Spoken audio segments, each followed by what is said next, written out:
Hi, I'm Dawn. We're going to read Genesis 2. It continues the description of God's creation.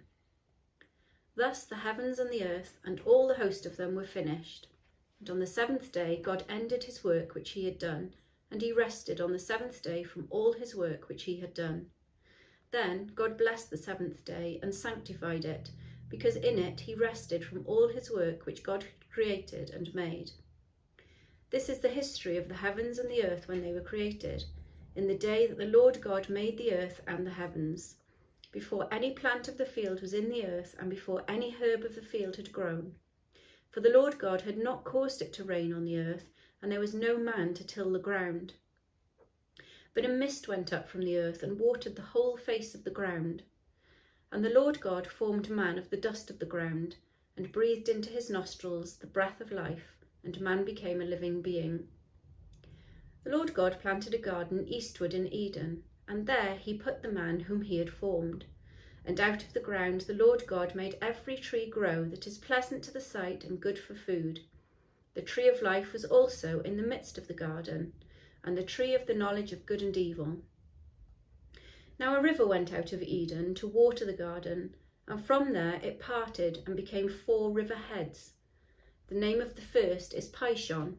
It is one which skirts the whole land of Havilah, where there is gold. And the gold of that land is good. Bdellium and the onyx stone are there. The name of the second river is Gihon. It is the one which goes around the whole land of Cush. The name of the third river is Hiddekel. It is the one which goes toward the east of Assyria. The fourth river is the Euphrates. Then the Lord God took the man and put him in the Garden of Eden to tend and keep it. And the Lord God commanded the man, saying, Of every tree of the garden you may freely eat, but of the tree of the knowledge of good and evil you shall not eat, for in the day that you eat of it you shall surely die. And the Lord God said, It is not good that the man should be alone. I will make him a helper comparable to him. Out of the ground the Lord God formed every beast of the field and every bird of the air, and brought them to Adam to see what he would call them. And whatever Adam called each living creature, that was its name. So Adam gave names to all cattle, to the birds of the air, and to every beast of the field. But for Adam there was not found a helper comparable to him. And the Lord God caused a deep sleep to fall on Adam, and he slept. And he took one of his ribs, and closed up the flesh in its place. Then the rib which the Lord had taken from man he made into a woman, and he brought her to the man.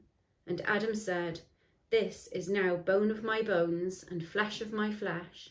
She shall be called woman, because she was taken out of man. Therefore a man shall leave his father and mother, and be joined to his wife, and they shall become one flesh. And they were both naked, the man and his wife, and were not ashamed.